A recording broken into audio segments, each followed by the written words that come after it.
Hello, everyone, and welcome to the session on create and run your application with Azure Kubernetes Services. And today we have Imo Etuk with us on explaining the topic and understanding the Kubernetes better.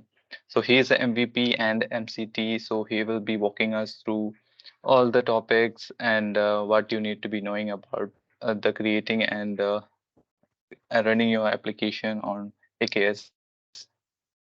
Imo, are you there?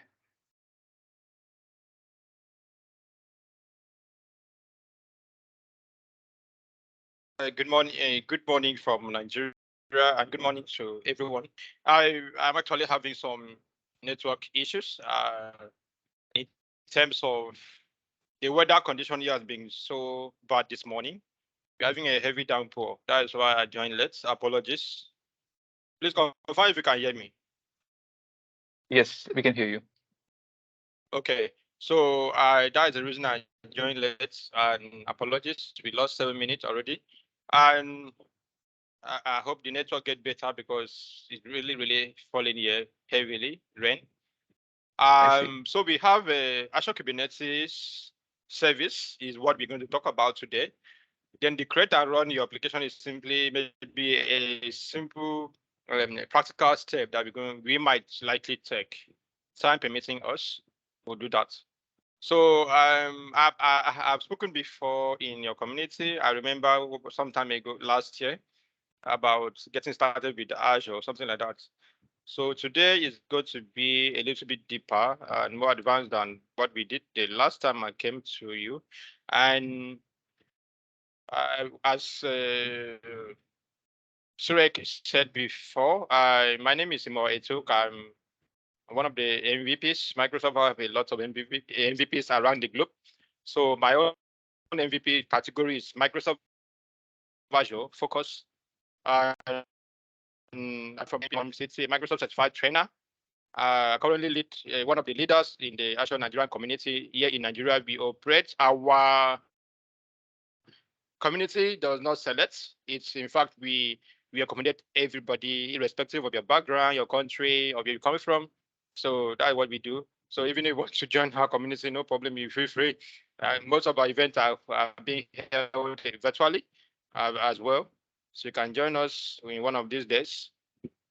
I'm trying to download my slide, but depending when my slide is coming up, I would like to talk about Azure Kubernetes based on what you should know and what I know.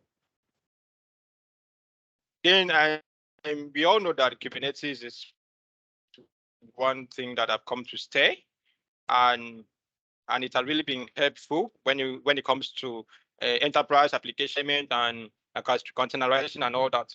So it has really been a very helpful tool and a difficult one to learn. It has a very long curve to learn, and thankful to cloud providers like Microsoft Azure, who has now have a service, a managed service called Azure Kubernetes Service.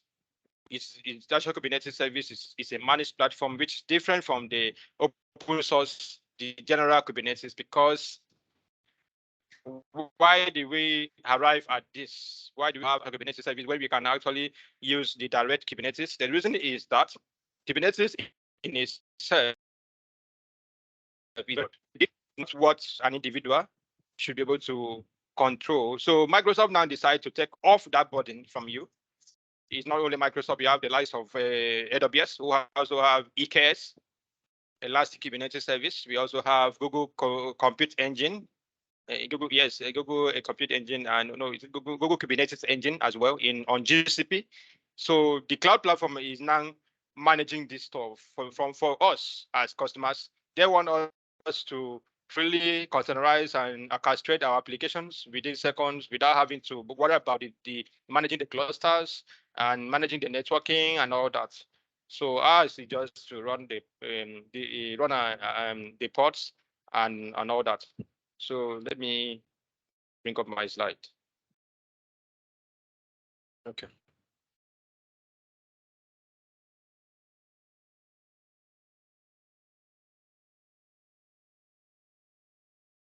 Apologies, it's opening up, it's coming up. Okay, I have it.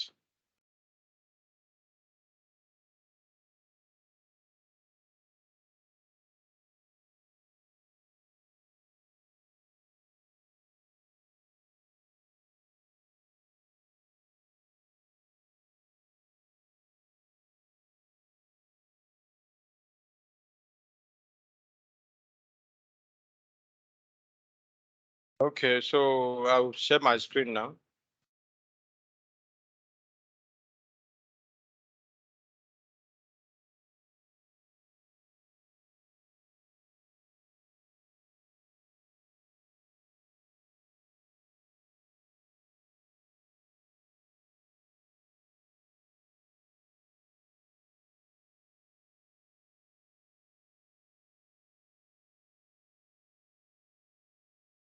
Can you see my screen? Yes. Please confirm if you can see my screen. Okay, so what we have there is now Kubernetes is an open source orchestration containerized solution. Generally, if you go to the Kubernetes documentation page, they will tell you that. So it's what you use to orchestrate your application. So it comes to support Docker. Docker has some limitation in the sense that there are certain numbers of containers you can run in Docker, but Kubernetes can accumulate up to millions of containers, and that makes it very good. So we jump to the next slide, which the agenda for today. We're looking at briefly introduction to Azure Kubernetes. Then we also look at how you can prepare application for AKS. We look at how you can create container registry, create Kubernetes cluster, and run the application, then scale it and update, then upgrade. If you see, this is a necessary step for you to have an application that is reliable and can stand the test of time when it comes to serving customers and all that. So we jump down to the next one, and which has to do with the introduction to Azure Kubernetes. Now you get to know about Azure Kubernetes that as a managed Kubernetes platform that is owned by Microsoft. Why do you need it? It makes it easy for you to deploy and manage Kubernetes clusters in Azure. That is like, let's say, when the main Kubernetes is there, Microsoft has now made it possible for you by taking up the burden that you will have maybe encountered in terms of managing the clusters and the line. Because if you have Kubernetes cluster, it's really broad. From the worker node to each worker node like has ports inside. The ports are containers. Then we have the master node, who is the engine of everything. We have the keep scheduler. Scheduler is the one that assigns ports, schedule ports, when to run. That is, the port is simply inside within port, that where your application run. So it's what will kind of schedule when this one should go in case any fell over, any downtime. They keep a scheduler that will immediately schedule the live, what they call line, and the customer will notice the effect. And the containers are being held in Azure Container Registry. And Azure Container Registry is a private registry that the organization pay, and is meant for them alone, and is meant for it's a kind of Microsoft managed service as well. So it's to enable organizations to have a private registry for their images, so that no other person can, maybe external person can have access to it, except you are a member of the organization. It's just like having maybe a Microsoft Teams and Microsoft 365. You have organization and have members and all those people in there. So we now have a what makes up the Kubernetes? The Kubernetes architecture is made up of clusters, and each of the clusters, there are a lot of there are kind of thousands of components, which ranging from kubectl. We have the kubectl. We have the scheduler. We have the API. What's it called? The cloud API, kind of the one that communicates with the cloud platform, that enable the communication between the Kubernetes service and the cloud platform.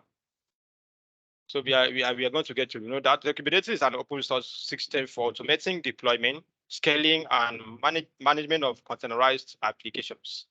AKS, Azure Kubernetes Service, was first known as Azure Container Service, ACS, which supported multiple container orchestration and orchestration platform, including Kubernetes, Swarm, and Docker OS. So now apologize, let me pull up something.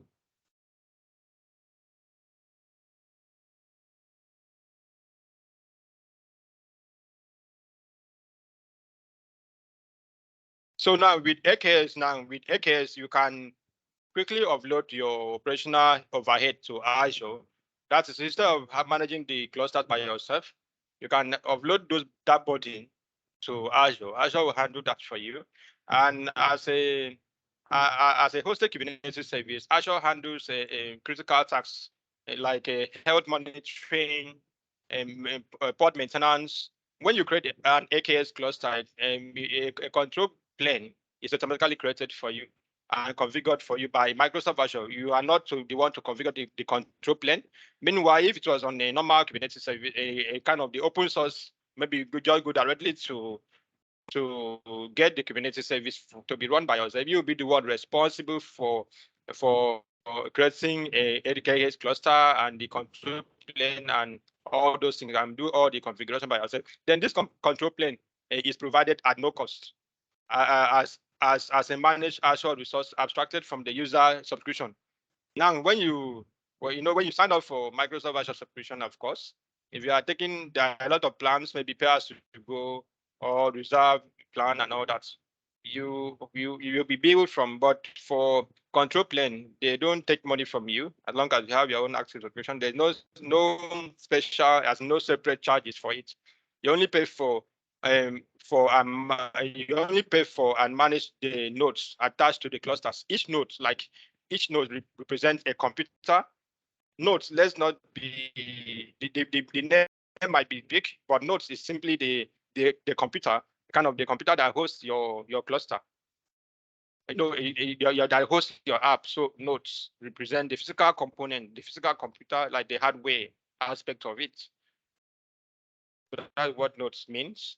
And we are not going to go deep into the main Kubernetes because this training section, it does not focus on that.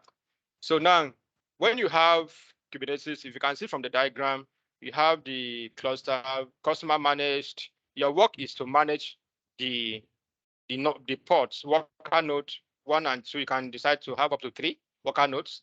And then each of the worker node can have up to 4 to 2 to 5 pods within it.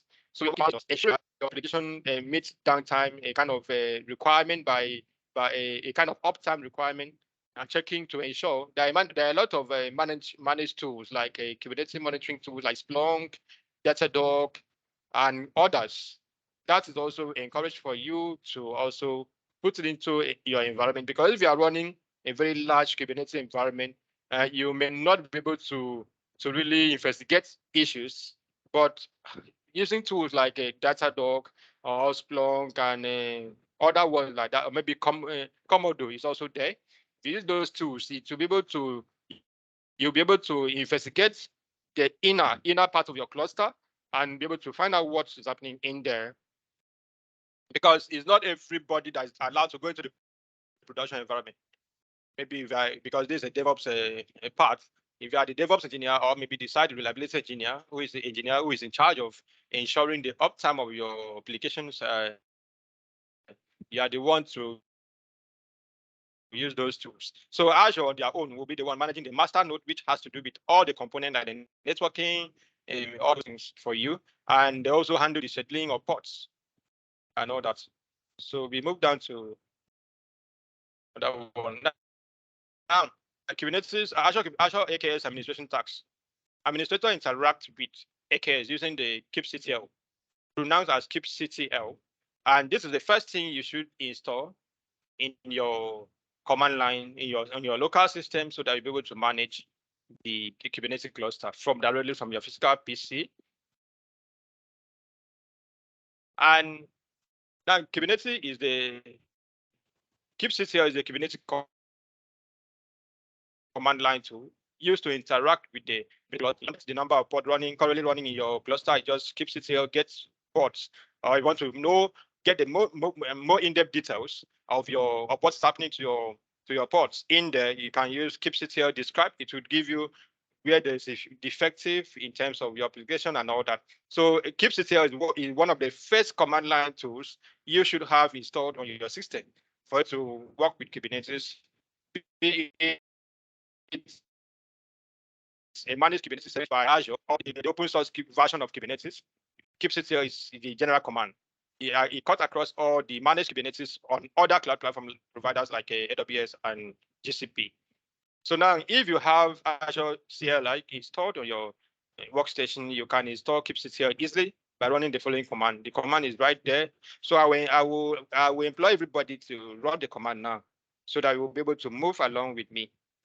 If you have any question, please feel free. The class, though I'm the speaker, but it's also, I like my class to be interactive. I like it to be interactive. We can't see your screen. Please move the control from the presentation. Oh, sorry about that.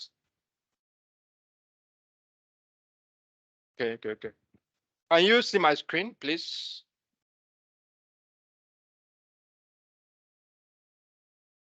Can you see my screen?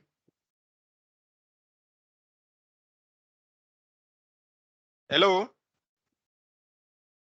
Yes. Okay, someone was saying that he can't see my screen. So, and also a question there in terms of what is SCI. SCI means Azure Kubernetes, Azure Container Instance. So it's a kind of container that you use to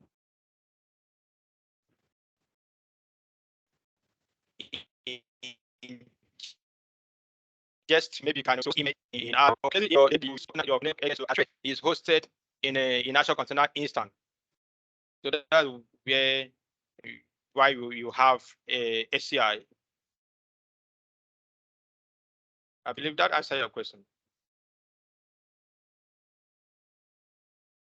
So another one we have the kubectl here, which is the command line interface for you to managing your Kubernetes instance and all that. Then we have a Docker, of course. Before you can be very clear with this particular course, you need to have some basic knowledge of Docker. I'm going to paste the link for you to get started with Docker. Let me. So you need to understand what Docker is, a basic way of running Docker command and all that on your system. So let me check out for a link for you to get started with Docker and share with you, because you need to get started with that first, because there are some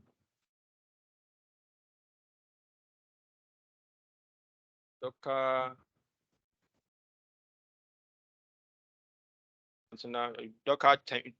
term that we will use in this. Okay.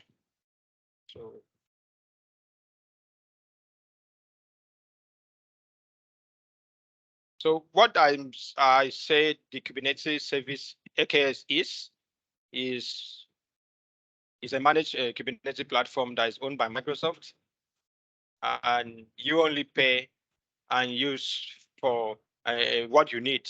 If you don't need much, you don't need to pay much. So where you can get started with let me go back to let me bring down the slide down.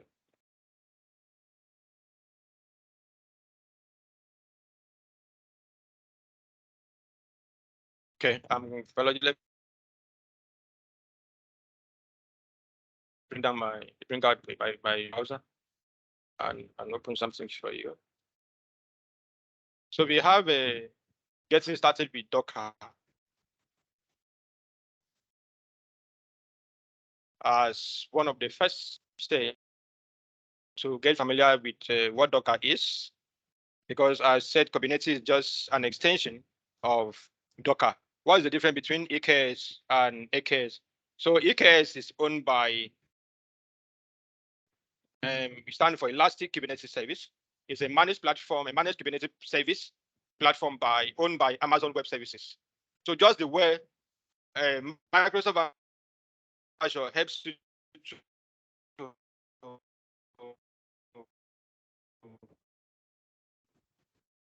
manage your cluster on your behalf. They handle a lot of networking. The bigger part is the same way AWS will help you to manage your spaces on their own cloud platform. So it's a managed AKS in AWS. While AKS is talking about is not on Microsoft Azure. So that's the difference service for AWS. So now you get started. I just dropped the link on your own when you are less busy. Then another to also keep your hands dirty is Kubernetes documentation. I'm going to also paste that link because here you also get to familiarize yourself with Kubernetes, with the general concept of Kubernetes, because if you master the general concepts, you'll be able to understand the managed like AKS very well. So now we move down to when that is opening. Okay, it's opening now. Okay, Kubernetes.io is where you get to master yourself with that. This is where you need everything about Kubernetes. You can try it. And another one, when you are installing Docker Desktop, you can enable the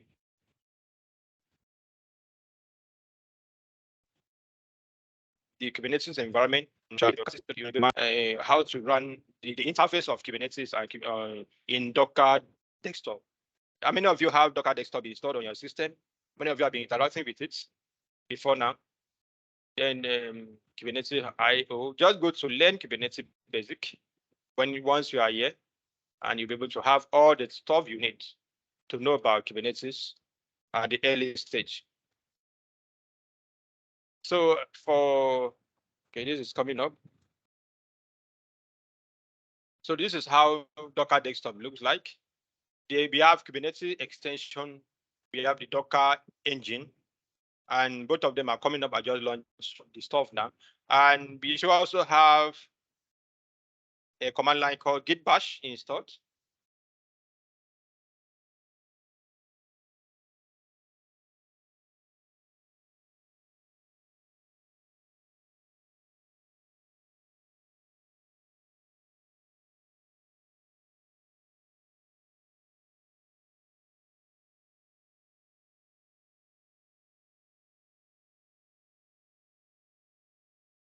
Git bash vector station my image in the hand.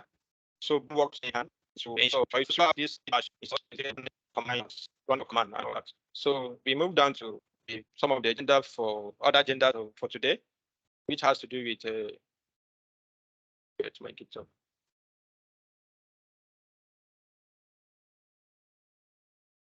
So now we move down to my slides. The second agenda outline is prepare application for AKS. Where did we stop? We stop at the CLI. Okay, let's also talk about the Kubernetes dashboard. Call Kubernetes UI.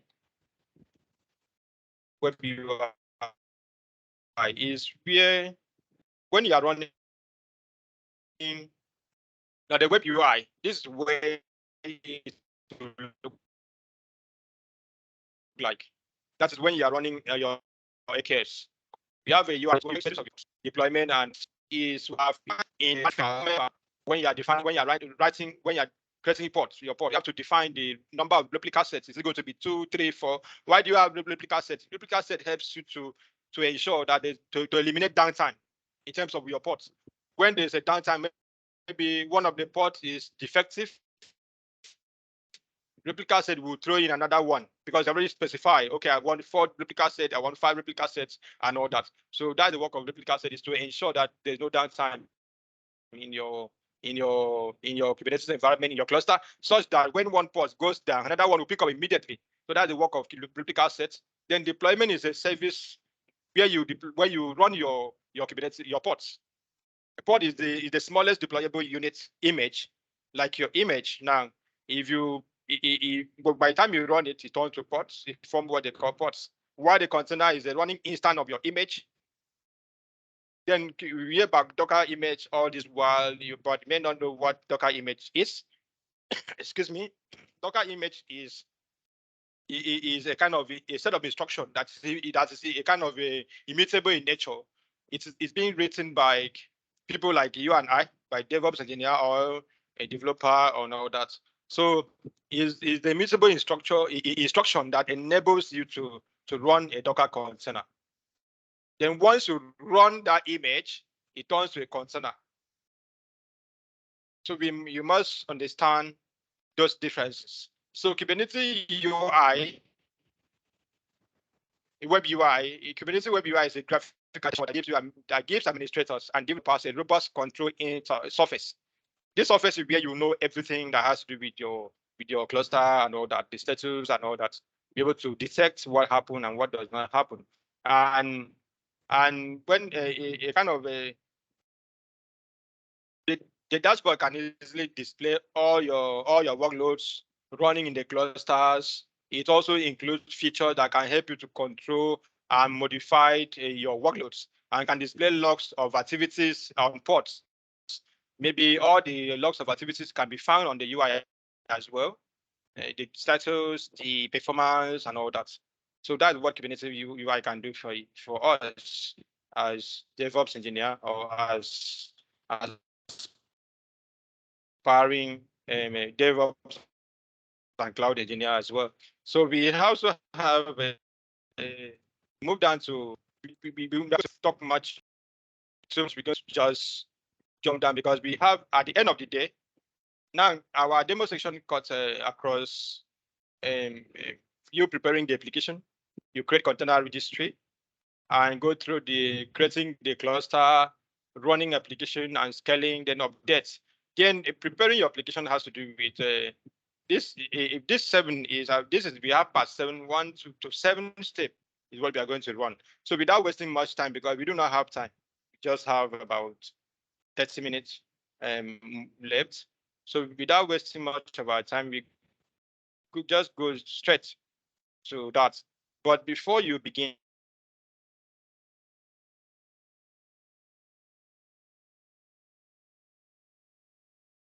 and our hope is at the end of the day, we able to have a interface that gives us the Azure voting app. Hello. So at the end of the day, we want to have something like this. Azure voting app like this. This is what we want to build, achieve.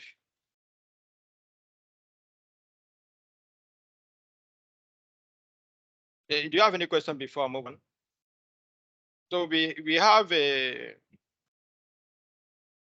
in this demo section, we are going to go to, let me bring up my browser.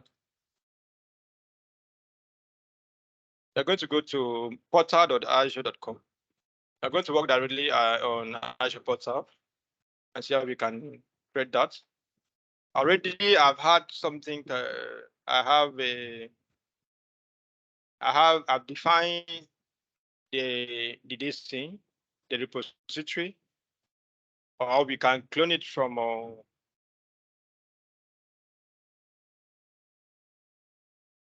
that is, we are in the step 1 of 7. Prepare your application for Azure Kubernetes Service. We're going to clone a sample code from GitHub that Microsoft has done it, has kept for us. We're going to clone it from there. So after cloning it, first of all, we're going to make a folder, a directory in our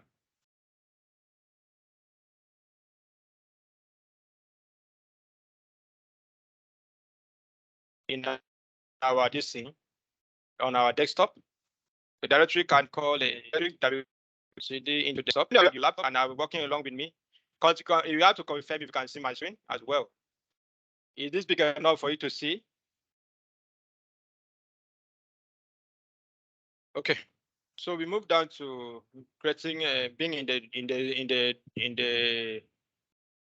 being in the distinct directory, desktop directory. Then we make a folder, a directory to call it Azure Voting App.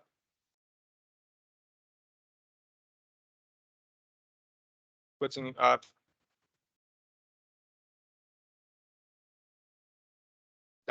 Directory. So we are going to clone. You and I are going to clone something. I'm going to drop this for this repository called git clone using the git clone command from Microsoft from our GitHub repository that Microsoft has prepared for us. So now I'm going to clone that into the folder called Azure Voting App.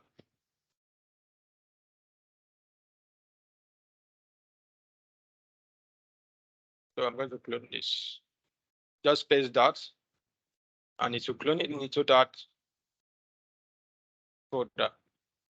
So I have it now. If you run the ls command, you see that there is a Azure Voting App Redis cache on that. So we have to cd again into Azure Voting App Redis cache.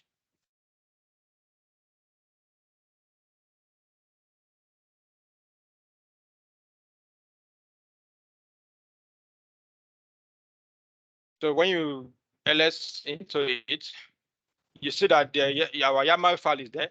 So if you open this with the default IDE on your system, which is my own is Visual Studio Code. So if you run code dot, that's the full stop, to open your browser so you can access this code and be able to understand how the Docker Compose file looks like and all that. So I'm going to bring that up. Yes, trust.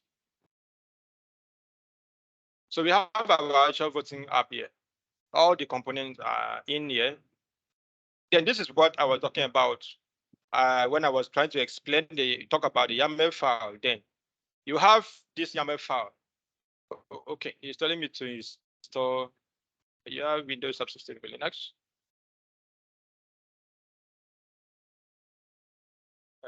Not now.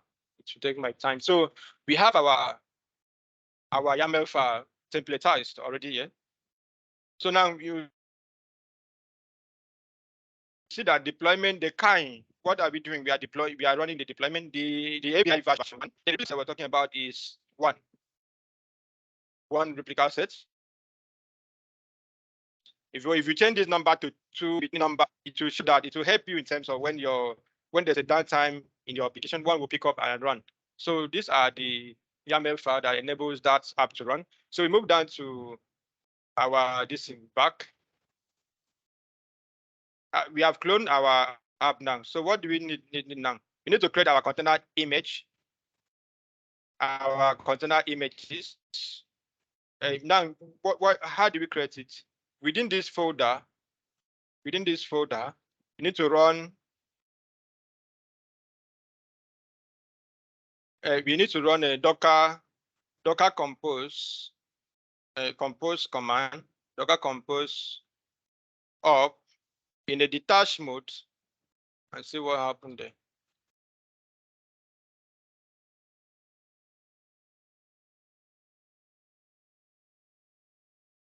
So, okay.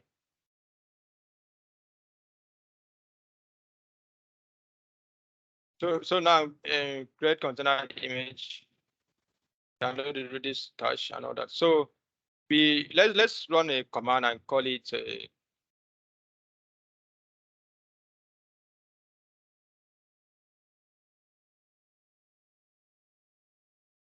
okay, we are in the right directory. We are in the right directory after cloning.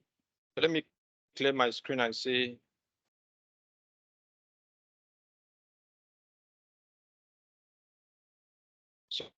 So we have now it's time for us to create the container images. Now to create the container images, we're supposed to run. Let's see Docker PS and see what.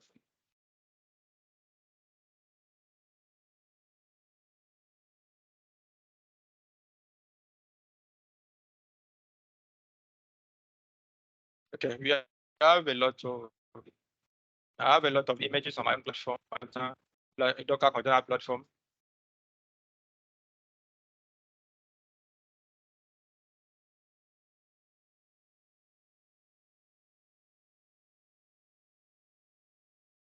Okay, what we need to do now is, since we are not running this app in our local machine, I think we should take it up to Azure. I was trying to see if I can run it on the local machine. So those of us that do not have maybe Azure subscription can benefit, but we may not be able to do that. So what we need to do is, first of all, we need to go out of this interface. So in Azure voting app now, we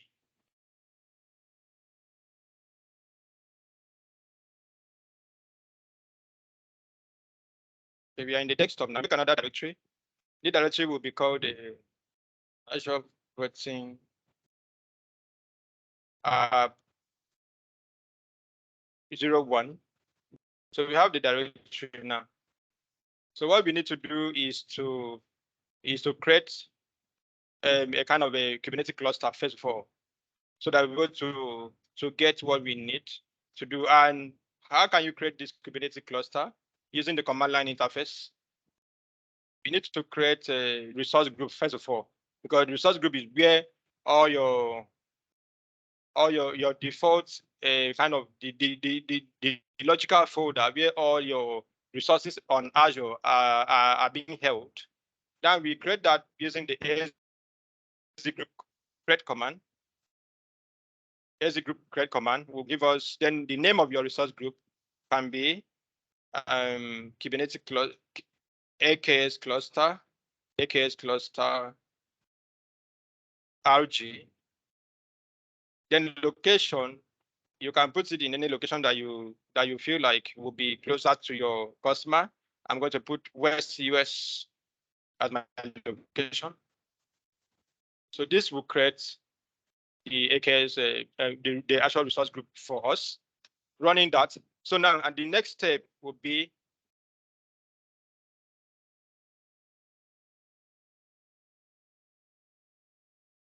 let me use the normal window command line, command prompts. It seems that is giving us issue. Let me quickly launch this. So I have my own this thing here.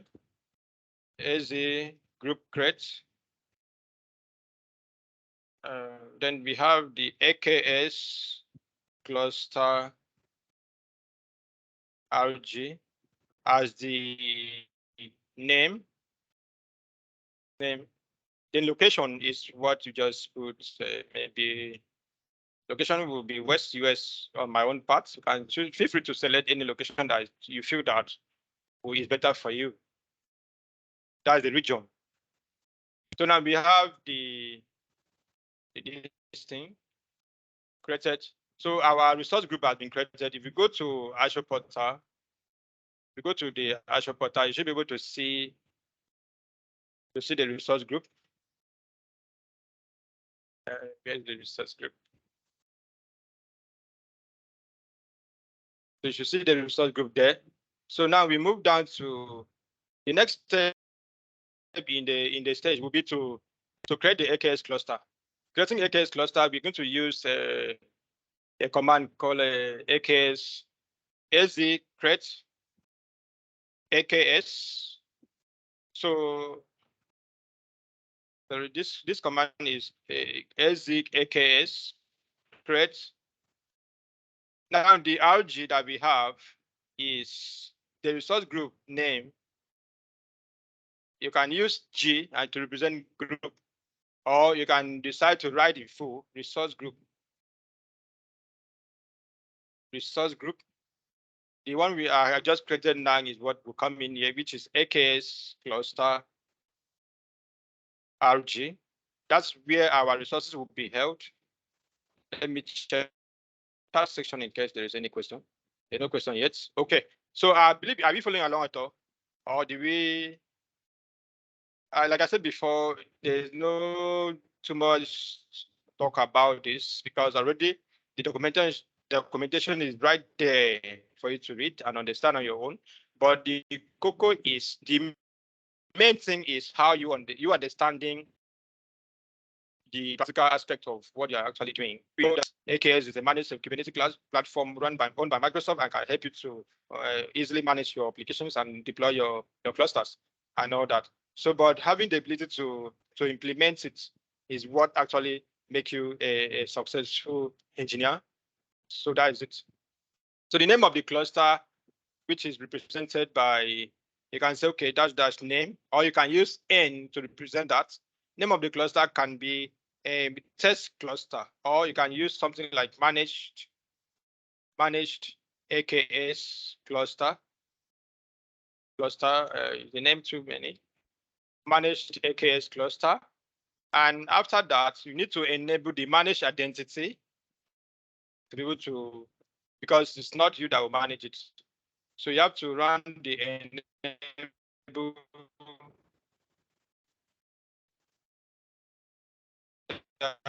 dash enable dash manage identity, excuse me, dash. The node will be how many nodes? How many nodes are we running? What did I say is node? Node is your computer. Node is like a physical computer that holds your app, your ports. That is, if you're going to use count one, you're going to just run one node alone. One, not count is one. Then dash you have to enable the monitoring add-on.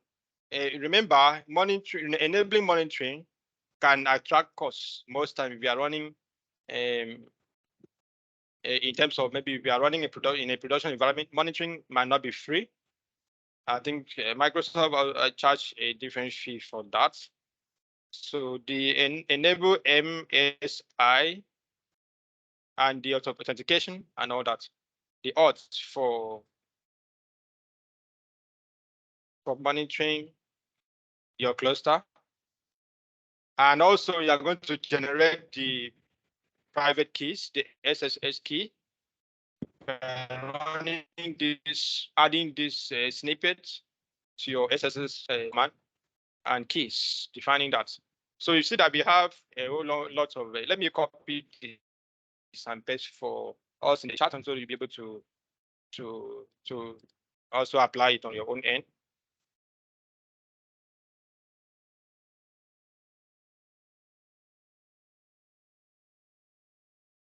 So this will help you to create a cluster and effect the monitoring and everything that you need. So let's run it. That's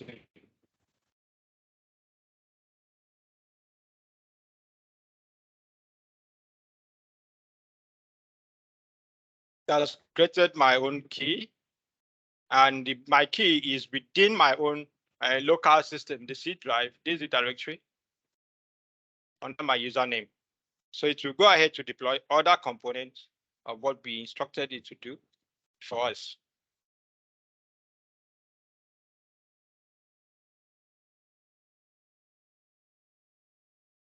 So now another thing would be for us to, I remember in the slide, I showed us that we need to install the AKS on our local system. So another thing is, if your own is faster than my own, you'll be able to you can run the AKS AKS install CLI command that will install the AKS, the kubectl for us. So while this is being run, it might be impacted by network speed. Sometimes that's why most time is delayed, but on your own it should run. It has started running. So now I would like to seize this opportunity to take questions. And another one is you should not worry, even when we cannot complete the step in this app. I'm going to templatize the step and send to the coordinator of this program so that you can run this app on your own. Even when, remember, what we intend to have is that at the end of the day, you're able to run your local host ports 8080 localhost and port 8080 on your local system, and this app will show up. This app will show up like this. This is the way it should be.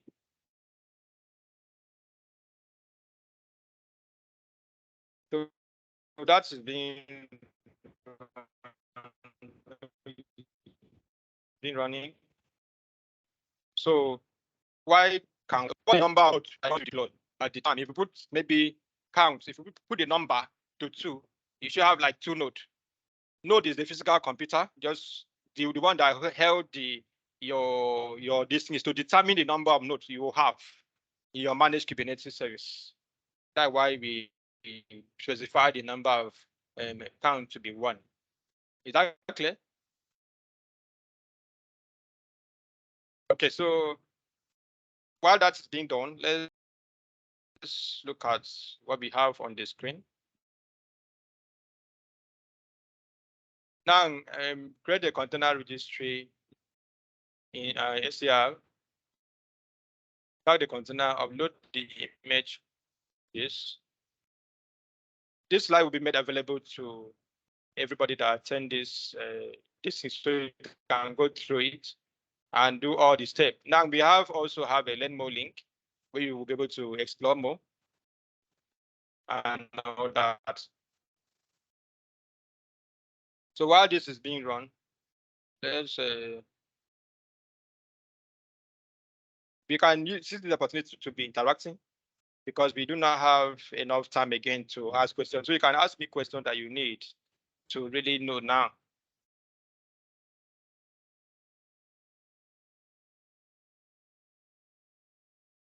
Okay, I have a question there. What can be increased if you add a VM to your desktop? Yes, can be increased. That is scaling up. Excuse me. Like I said before, if you have a workload that exceeds, please could you share with us this training material? Sure. The coordinator will get in touch with you on the share of, yes, you need to have this slide. Please, the coordinator, they need to have this slide so that they can actually go through and implement this step on their own. I would like to have a GitHub repository that you push this implementation to. Maybe share the link with me. All what we need to see is that you're able to have your app, your devoting app running, just like we have on my screen here, just as we have here. So when this is being created, it's taking a whole lot of time. So because it's an iterative process, you can't jump one step to another. One has to complete, because the second step is depending on the first step. That's why we have to wait for it to finish. But if you can now complete this step, because this is what we need to achieve at the end of the day, you are going to do the app on your own, and following the step on the slide, which is this 7 step, about 7 step.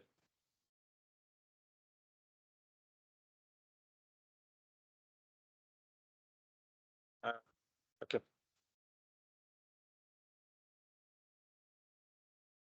About 7 step is there. Let me bring it up. This one. Load the sample source code, which is the one I pasted before.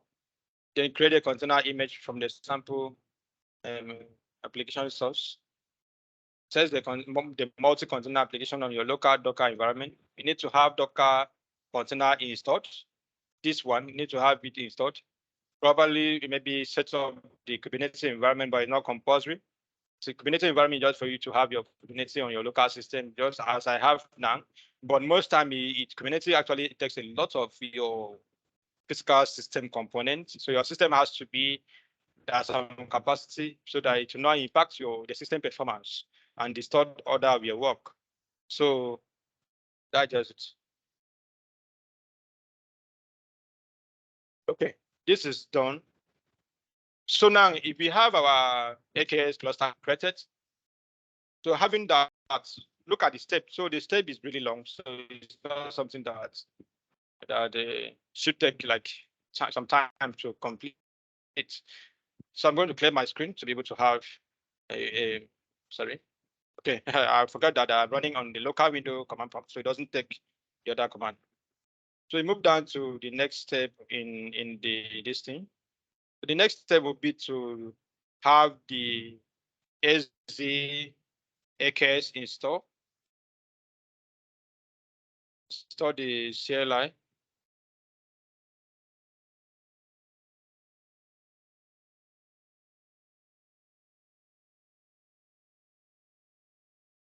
So the prompt will come, but you go ahead and ignore the prompt and it will quickly install it. Let's see.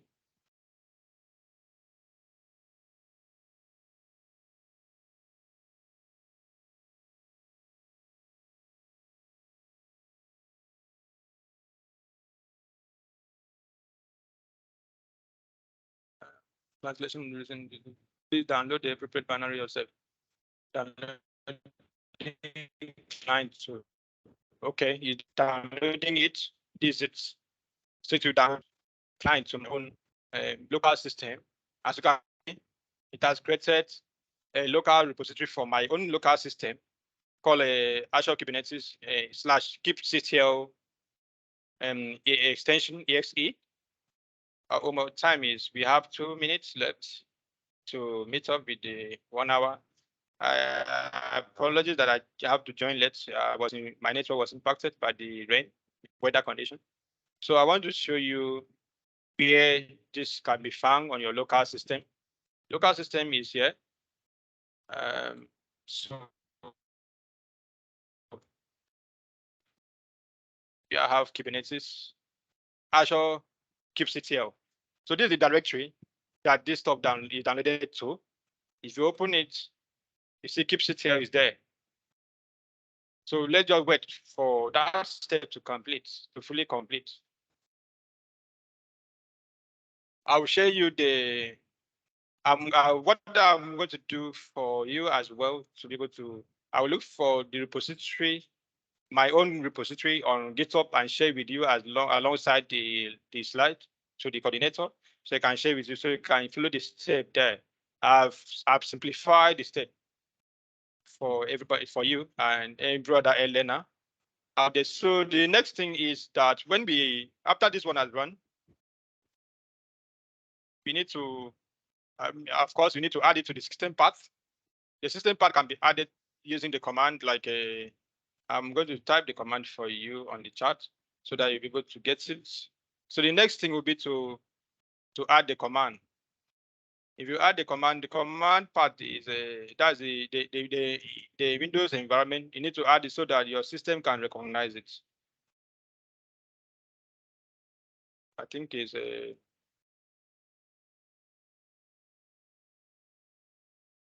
now you run the environment path variable to be keep logging. You can use PowerShell to run it, or maybe Git bash or your local system. Let me paste that. So this replace the paths with your own name, with your username. Let me edit the chart.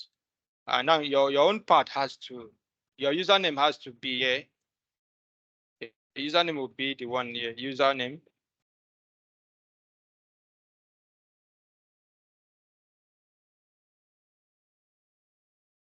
If you're here, so that will be your username added there.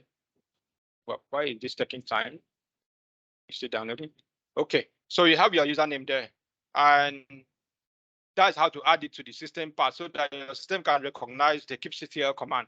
So whenever you open like and run it, it will be able to recognize it. Exit this.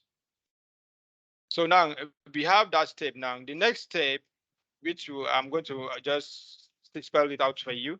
The next step is to get ensure that the nodes are running, and as in kind of having the nodes running by checking it by using the kubectl command to kubectl get ports command to get node first of all, check if the nodes are running. That's the remember the node can be defined was 1. So you need to run the kubectl get nodes command to get the node, the number of nodes that are running, to ensure that they're running. kubectl get nodes.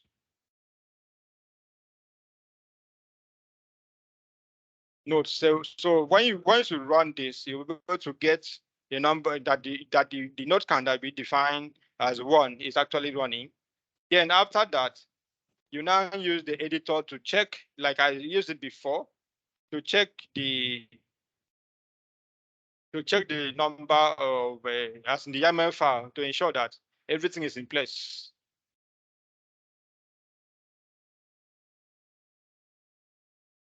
Now you have everything to be in place. So another one is for you to deploy the application. How do you deploy the application? So what you need to do is to deploy this application after apply dash flag F. The F stands for file, and that file is what? The file we are deploying is Azure dash voting apps application. That's what we are deploying. Remember, is the one here. Look at it. We are deploying this file. So you are going to run that after you have checked, you have used the get node command. You're going to run the Kubernetes kubectl dash Azure vote dash YAML. No, YAML file extension you need to run after that. So I pasted that kubectl apply dash Azure vote dot YAML file. It depends on what you name your YAML file. Your YAML file can change. It could be, you can name it anything.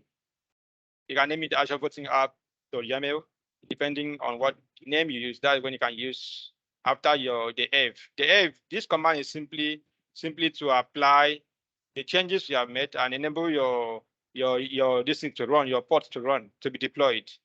That's where the main deployment comes in. So that step must not be escaped and all that. So after that, what you need to do is to run the kubectl get ports, and you should be able to see your ports running.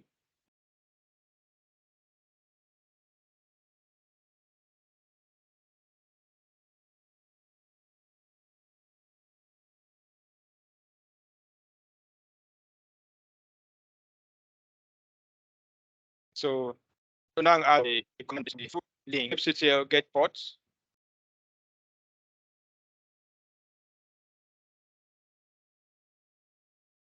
Then run the kubectl get port for you to import run. After that, the next thing for you to do is to go into your browser.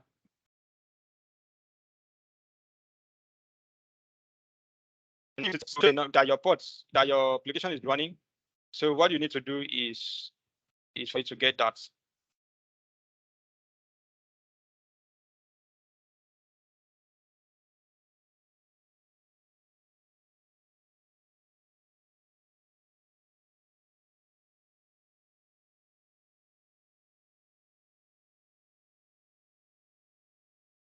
So to run up this stuff, you have to go into, I'm going to paste my own GitHub repository, where the practical step has been fully defined for you and simplified for your use case. I just pasted that on the chat section. So go there and use it to finish up with the deployment. And what you need to do, I pointed you to the Kubernetes documentation page where you use it to augment your knowledge, which is this. So stay informed with this documentation, everything that you need. The Kubernetes, basic Kubernetes service, which is if you go through the kubernetes.io, and also if you go through the Docker overview documentation, you also have a lot of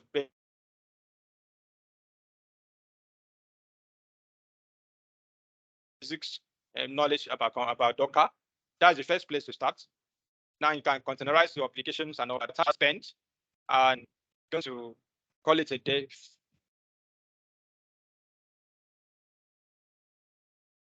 At this point, please go ahead and stay in touch with me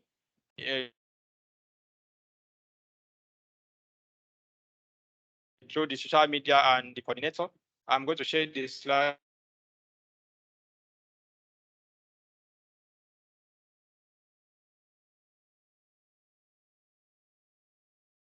with him, and he's going to get in touch with you. Please, I would like to see the step that you did it.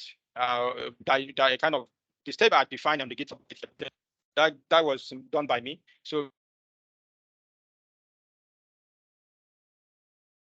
just follow the step and deploy your applications and then the outcome. Thank you. And the slides will be shared with you through the coordinator, and you're going to get the step and everything that you need to do to be able to deploy the application. I put them in my top post. Just take it up from there. So thank you for your time and thank you for listening to me. So Thank you. Thank you. Over to you.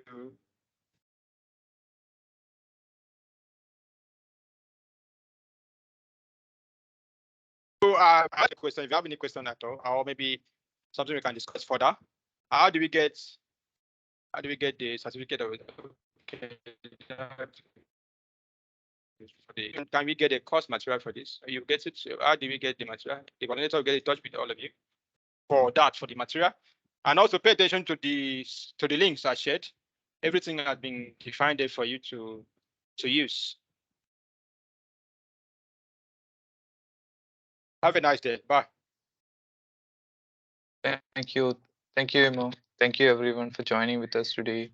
And I hope you guys have filled the attendance form, and we'll be sending those who filled it on Monday. You can expect the certificate on Monday. And also, if you haven't filled it, please do fill it. And it was available in the chat box, but let me pick it again for you. Okay, I have shared the form for the attendance again in the chat box. Please do fill it, and